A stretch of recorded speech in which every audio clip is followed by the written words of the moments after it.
Ren here, and today I'm going to be talking about episode 4 of Shadowhunters. So my opinion on this episode, I really had to think about it. Like, I genuinely had to think for a moment, what did I think about this episode? What was my opinions?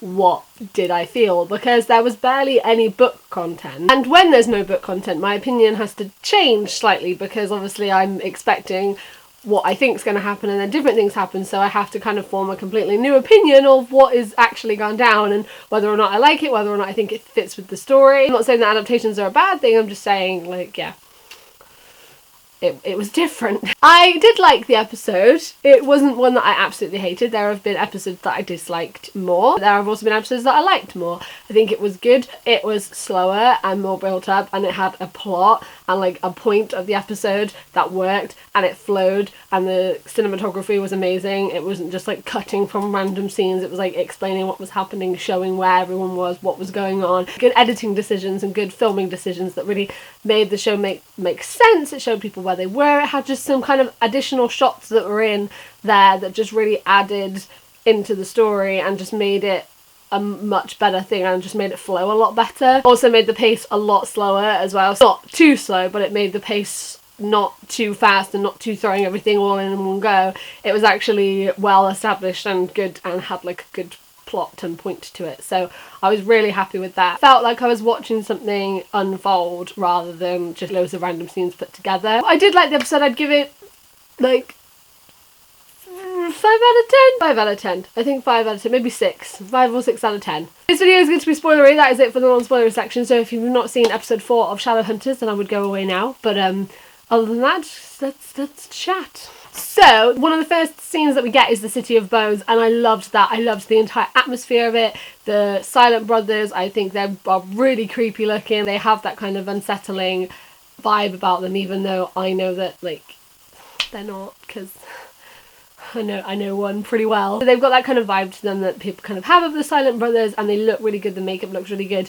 Just the whole atmosphere of the City of Bones just really just worked and made sense, and I really liked it. We got to see the soul sword as well, and that being used, and Dom played that fantastically, the way that he was struggling to get words out. He was trying to answer the questions without lying, but also without giving away his true feelings. He did that really well, and it really showed the struggle on his face, and I really liked that bit. Also, I know that one wasn't used in this episode, but the shape-shifting runes are really unsettling me. I'm just constantly thinking someone's got one on. When Jace was dreaming that Clary came back to the City of Bones, I was like, it's someone in a shape-shifting rune. It's obviously, like, I didn't even think that it was a dream, which was the obvious thing. I just kept thinking, it's someone in a shape-shifting rune. They've made me really unsettled. I can't trust anyone. We also had another Magnus side plot, which I really like. I really like Magnus. I really like the way that Harry plays him. I really like that we have the sassy side of him, the fighting side of him, and the vulnerable side of him, and I think Harry understands how all three of those things work in regards to Magnus, and how to play them, and what levels of which to give, and he works really well and does it really well. And obviously fucking Eldertree, who is just, honestly,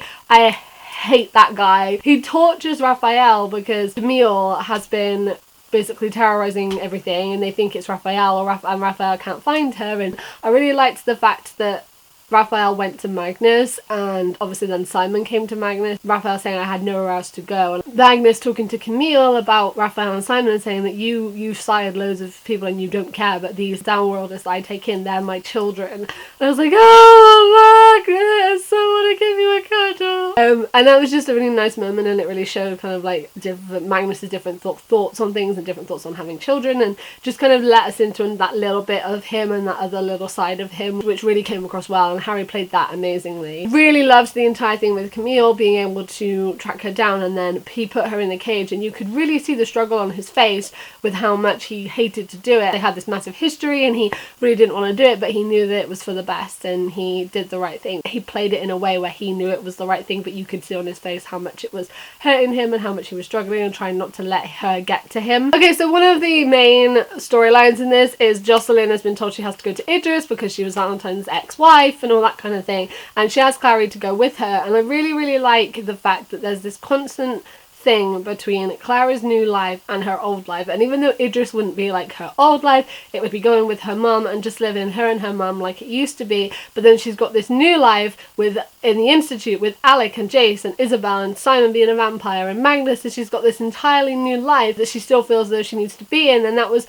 really prominent in the previous episode, and in this episode she kept talking about going to Idris and what decisions she should make. It was just really good that you could see that she was struggling between what she thinks she needs to do and what she wants to do. It was just really interesting to sort of see Clary and how she's growing and how she's trying to deal with her new life and her old life, and I think that Kat's playing that really well. They also made up another rune in this episode, the heat sensory rune, which was kind of random. But that scene between Alec and Clary was really, really, really good. Matt and Kat played that really well, and I just really liked that scene and that little moment between them. As also in this episode, a demon got loose in the Institute and it was possessing people, and I don't feel as though they dealt with that in the correct way. They knew this demon was just floating around, everyone's just getting on with their lives and not really doing anything, not really trying to fight it. I feel as though they could have handled that situation a lot better before it completely spiraled out of control. It ended up possessing Raj, who really hurt Lydia, and I really think that like that's their job, to kill demons, and it just kind of took over everyone so easily. And then the demon possesses Alec, and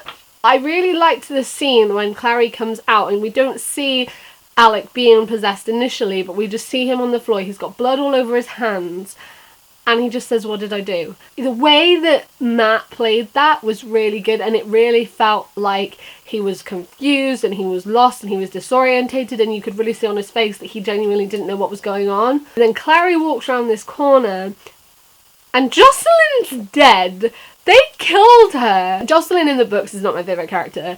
Jocelyn in this show is definitely not my favourite character. There's so much that could have been cleared up and avoided if Jocelyn would just bloody speak and communicate. The fact that they killed her off, it's a change that I don't know if I'm massively bothered about. I mean, I'm worried about what's going to happen with Luke, because obviously in the books they get married. And, you know, I'm curious to see what happens there. When's Luke going to find out what's going to happen there? And then sort of watching it back, you could see on Alec's face just how sorry he was and how he knows it's not his fault, but how he says though it is. Clary, I think Kat did that really well when she said, "I've got a demon to kill," and just walked off, and I think that that was really good and really powerful. My favourite part in this episode was the ending. There's a Hobbit with Jace in City of Bones when Valentine comes down to get him and he kills one of the Silent Brothers and then comes down and tries to get Jace out. But Aldertree is there as well, and I have my suspicions Aldertree is Sebastian. I'm thinking that's the case. If it is, it's really obviously the case. They hinted, someone, I can't remember who it was it one of the like cast or Cassie, someone was saying about you may see him before 2B, so I reckon at the end of 2A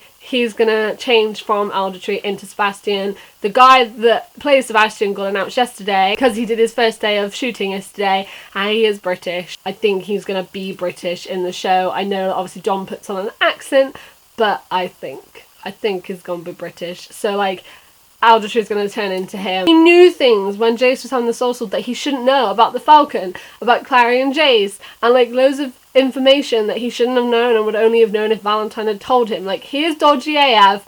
I think it's him. But because he helps him at the end, Aldertree lets him back into the Institute. So I'm wondering, is that Sebastian's way of trying to get him back? I don't know, but he didn't seem to help Valentine at the end. So if he didn't help Valentine at the end, that was the bit that threw me off. But that whole scene was really good. The fight scene was really good. Hodge died as well. There were 2 deaths in this episode, but that fight scene was really good. It was well done. It was well choreographed. It was well acted. It wasn't silly. There wasn't any like weird slow-mo-y things. It was just really good. Also, on his way back to the Institute, Izzy has gotten possessed by this demon, and Alec's like, look, it's still Izzy, we're not going to kill her, we need to be careful, and he's trying to aim, he won't fight her back because he obviously doesn't want to hurt anyone else. Clary just stabs her, this demon comes out, Clary kills the demon, which why couldn't they have done that earlier? Alec is holding Izzy on the floor, and then the most powerful bit about this episode, I think, was Clary she steps back, and then she's just in shock.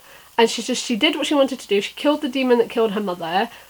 And then she's just in shock. And Kat played that fantastically. I think that's the best scene I've ever seen Kat do in Shadowhunters. The look on her face was absolutely distraught, and it just looked so good. Simon and Jace come in, and they both go for Clary, but Simon goes and Jace lets him because he's really struggling with the fact that he has romantic feelings for her and she's his sister. You just see that torment on his face when he lets Simon go, but then he goes to his family, and Clary is his family, but he doesn't feel like it. And it was just, that whole scene was really, really, really powerful, and I really, really, really liked that. So yeah, overall, it was an okay episode. The Jocelyn thing I feel a little bit weird about. I feel as though they're going to try and bring her back. I really hope they don't try and bring her back, because that would just, then everyone could come back and then deaths wouldn't mean anything. Like, if you're gonna kill someone, stick to it. I'm kind of okay with it, but also, like, I feel bad for Luke, I feel bad for Clary, I want to know what's going to happen, and just, like, I don't know if it was the best decision to do it so soon. If they'd killed, like, one of the 6, I'd have been fuming. Like, there's some characters that I will actually probably stop watching the show if they get killed off, because it's just, like, you need them. But I don't know how, like, Jocelyn, she's not even in it properly until book 3, and then she's not in it massively, and then, you know, so it's not a big thing. But now it's the whole, like, actual Sebastian, actual Jonathan, what's going to happen, because Jocelyn isn't there to be like, oh, well, who's who kind of thing. So I'm intrigued. I'm waiting to see what they're going to do next. Just, please just do it right, and don't do anything silly and try and bring someone back to life with some weird potion, because once you do that, then you can bring everyone back and it doesn't work. I'm also interested to see Valentine's reaction to Jocelyn dying, because obviously he let the demon into the Institute, so he is technically somewhat responsible for her death, and he does love her in his own little weird way, so I'm interested to see that play out. And Luke. That's going to be a really tough conversation. So yeah, I was like 50-50 with this episode. Like I said, 5 out of 10. There were bits I really, really liked, and bits that I was like, oh, why did you do that? I'd love to know your thoughts of episode 4 of Shadowhunters. Let's discuss down below. And if you are new here, I make bookish videos a couple of times a week, so if you would like to stick around and join us, then you can do that. And as usual, all my links will be in the description below if you would like to come hang out with me on other social medias. Thank you guys for watching. I hope you're doing really, really, really well, and I will see you next time. Goodbye!